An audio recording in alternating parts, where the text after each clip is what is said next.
हमारा के छोरी जाने दोसरा के भइलू, हमारा के छोरी जाने दोसरा के भइलू। दिलावा तोरे के कोचिंग कहाँ तू कइलू, दिलावा तोरे के कोचिंग कहाँ तू कइलू।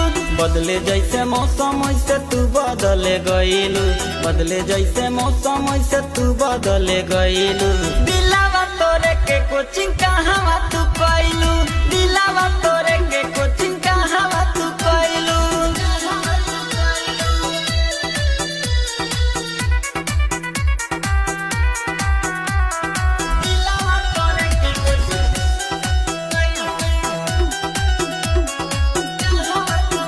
हम सोचनी न कबो छोड़ी के चल